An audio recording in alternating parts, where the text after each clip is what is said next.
The last topic that we need to talk about for proteins is its denaturation process. Okay, the process which converts a native protein into denatured form.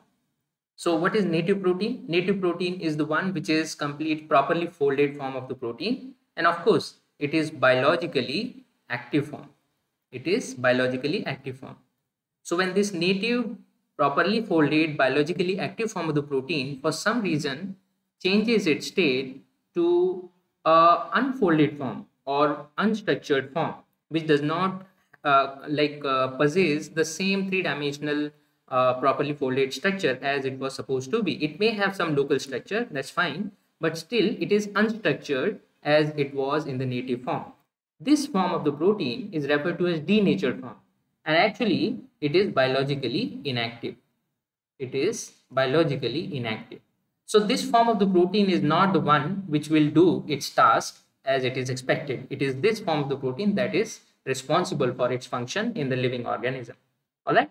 Now, this translation of the state from native to denatured form can happen for a variety of reasons. Some of the factors that I have enlisted here are like chemical reasons and physical reasons.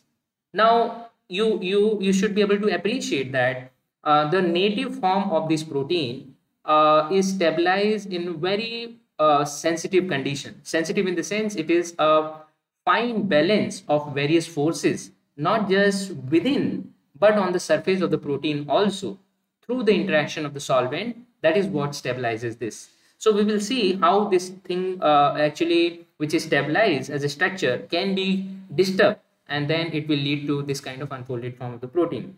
So various kind of chemicals which can do such job are like salts. Okay, there are some salts. There are salts. Then there are chemical which are just referred to as denaturants. These are specific organic compounds, and they can also do they can also lead to the unfolding of the protein. Apart from this, the another important solvent condition is the pH. The pH is a very important factor which can also disturb the structure of a protein and then make it unfolded. Apart from that, the physical parameter like temperature also play a very significant role, because one can understand that all these proteins which are stabilized in their three-dimensional form, they are stabilized for a very specific temperature condition of physiology. Basically, how does it happen? Now, in order to understand this process, which is called denaturation of protein, this is referred to as denaturation. We need to explore a little bit on how actually the structure of a protein, the folded form of the protein, is stabilized. Now, we have already told you that, or we have already understood in a sense, that protein can be understood to be composed of variety of structural elements, right? So you have secondary structural elements like alpha helix, beta sheet, and we have already seen how they are formed. They are formed through large number of hydrogen bonding interaction. The large number of these kind of hydrogen bond interaction, if they happen along the direction of a coil form, then that leads to alpha helix formation. But if these interactions are stabilized between the parallel regions of the same protein chain, for example here the same chain runs across, and then the various regions can interact through hydrogen bonding, and this hydrogen bonding is also stabilized. This happens through the interaction between the same carbonyl and NH group of the parallel running chain. So these strong hydrogen bonding interactions, they stabilize certain structural element of the protein naturally. So definitely these kind of interactions are of great significance throughout the entire protein. Okay, so hydrogen bonding is one substantial force which actually stabilizes, or it is responsible to the stability of the structured form of the protein. Naturally, this is a intramolecular kind of interactions. There are other kind of intramolecular interaction also, which also lead to the stabilization of properly folded three-dimensional form of the protein, like the example, or let's say the cartoon which shows here. They are the charge interactions between various residues. You know, there are there are residues when you every amino acid which is a part of this every amino acid which is a part of this protein chain has got its own side chain, the one which is shown here by R. Okay, and these R groups, or let's say the side residues, they have variety of natures as we explored earlier. Some of them are of hydrophobic nature, some of them hydrophilic nature, they are acidic or basic, etc., etc. So they have a tendency also to interact with each other in a certain fashion. And these interactions also play a great role when the structure of the protein is to be stabilized. Okay, so there are charge interaction, but then there are dipolar interaction and other kind of van der Waals interaction which can also arise between various regions of the protein. So all these intramolecular forces which are listed, they are not the only one, but there could be some more. Okay, there are some more, and they happen to stabilize the large structural part of the protein itself. Okay, but then is that all? That's the question arises. Can such a molecule exist in an isolated fashion? No, actually every protein molecule, because it is such a complex assembly of the internal structure, and surface is also like the surface which is here has also certain charge environment. Okay, the polar residues or non-polar residues, some of the non-polar residues may reside inside, it all depends upon what kind of environment it is put in. So solvent becomes a very important factor again to stabilize the three-dimensional structure of the protein, because you see the intramolecular forces definitely will be playing a large role, but further you can still consider to have a large amount of surface forces which needs to be stabilized on the surface of the protein, and they can only be stabilized through the interaction with external molecules or external substances. Now in this case it happens to be, let's say, solvent. Okay, for example, large number of globular protein which are soluble also in nature, their structures are stabilized by the proper organization of water molecules around the protein surface. Okay, so there is a formation of kind of water pocket in the whole salt solution, which is where the protein resides. And this this water molecule, they can interact with various charge residues through the formation of hydrogen bonding or some other kind of weaker interaction. Okay, so there is a great role which is played by solvent molecules and in order to stabilize the three-dimensional structure of the protein. Okay, so there are intermolecular kind of interaction. So this category of interaction which I just talked about, which is protein solvent interaction, is like an intermolecular interaction of the protein with the solvent molecules. But then similarly in quaternary, okay, before I go further, similarly when the protein molecule which are soluble in nature, soluble in the sense when I say in water, they can be greatly stabilized by water interaction like this. But then we know that there are protein which are insoluble in water, but they like more like a hydrophobic environment, like the large number of membrane protein, for example. Okay, a large number of membrane protein, the protein which are stabilized into the cellular membrane, and they have their own task over there to be performed. So the residual surface, the residues on the surface of this protein are such that they largely require the hydrophobic environment, and that is what is provided by these tail of lipid molecules of the membrane. Okay, if this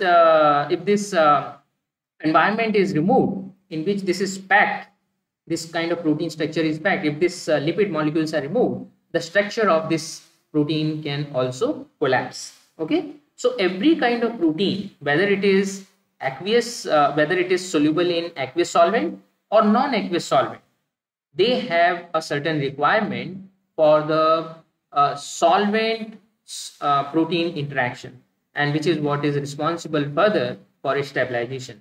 Now if any reason or any factor which disturbs not just these intermolecular forces, not just these intramolecular forces, but also these intermolecular interaction, that will lead to the collapse of the structure. That means the protein which was properly folded can turn into unstructured, unfolded form. Okay. Now, how all these things can happen? We can quickly talk about that here. But before I go further, I also want to introduce you, because you already studied something called as quaternary structure of the protein. See, the quaternary structure of the protein is further stabilized by protein-protein surface interactions, right? One protein molecule can interact at the surface with another protein molecule on the surface. For example, I gave you the example of hemoglobin, where four molecules of myoglobin, which is the smallest unit of hemoglobin, they interact with each other. And let me just go to that slide here.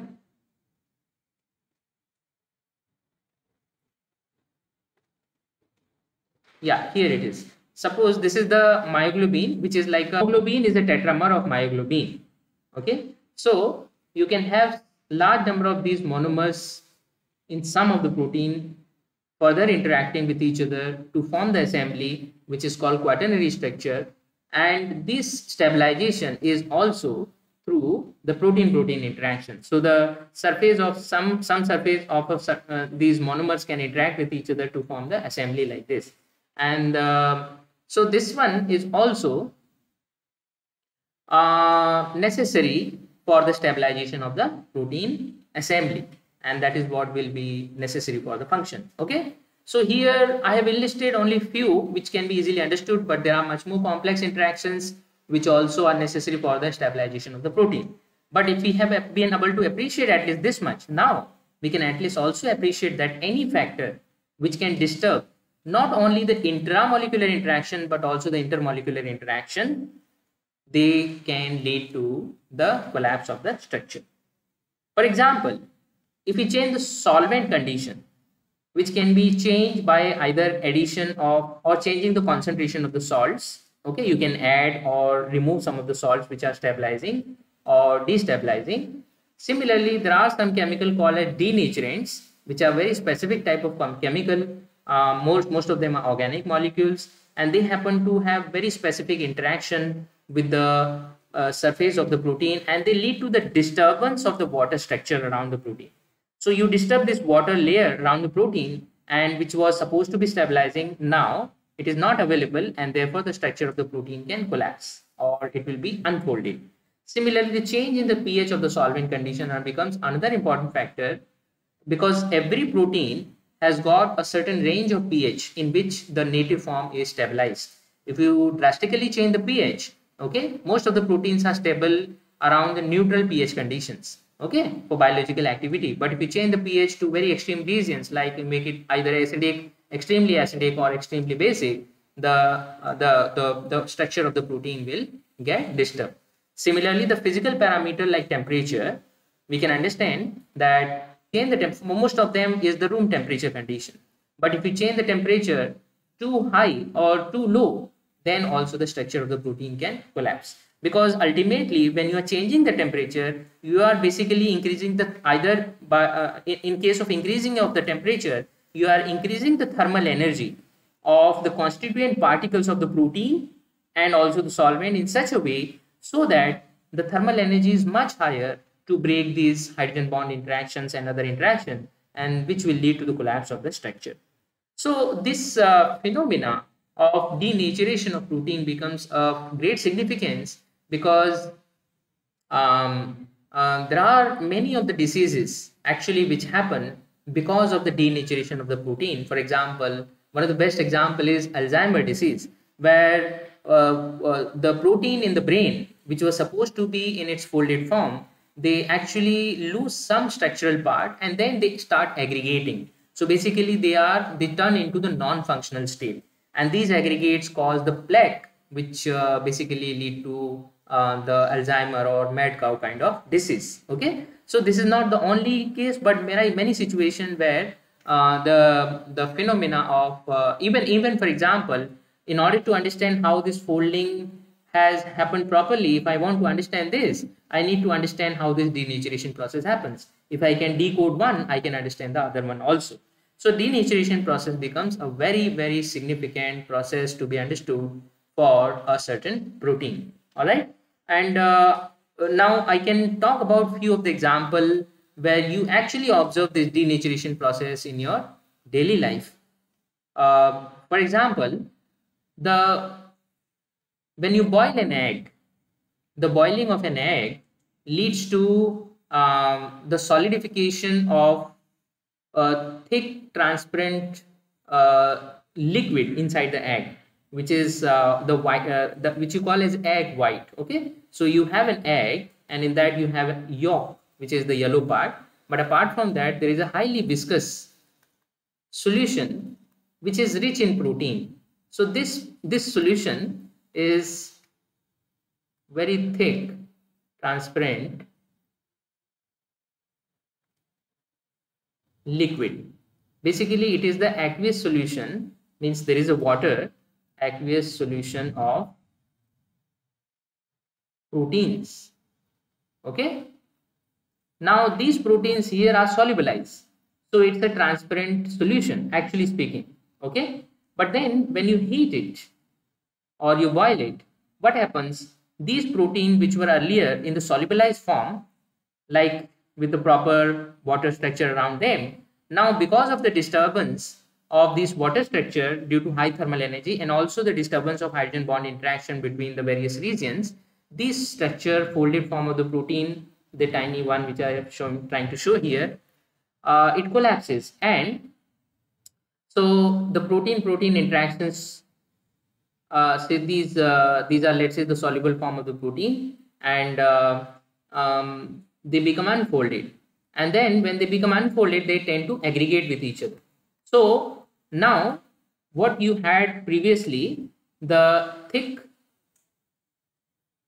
transparent liquid, now becomes like a solid matrix. Actually it gets solidified. Okay, and in this solid matrix here I'm just trying to show, represent this part here, and these are like protein molecules here, each one of them, which are in the soluble form with water around them here. Okay, so they form the matrix and water gets embedded in between them.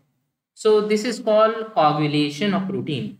This will be studied in the chapter called surface chemistry later, but this coagulation is the process which is, what is this coagulation of proteins is the one which is responsible for the solidification of this part of an egg. Actually it doesn't solidify, we don't call it as exact like a real hard solid, but this becomes like a gel structure. Okay, so it's like a formation of a gel.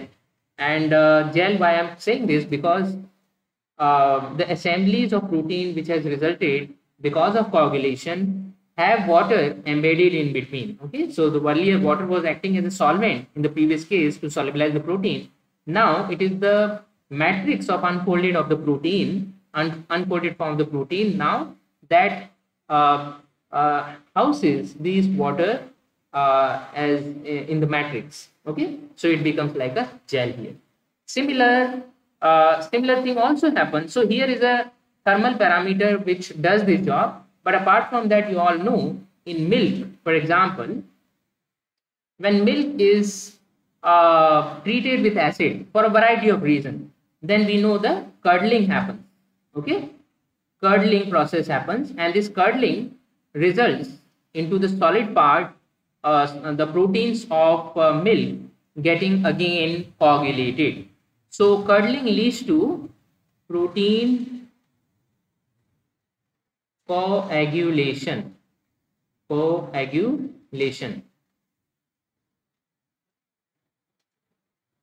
And then you have the larger solid particles of this protein getting separated out, and then one can, you know, separate them from the water solvent, and then it can be used for variety of purposes. So this curdling process of milk is also an example of basically the collapse of protein structure to form the unfolded form and further aggregation. The aggregation is referred to as coagulation. Okay, what I discuss here is the another example here.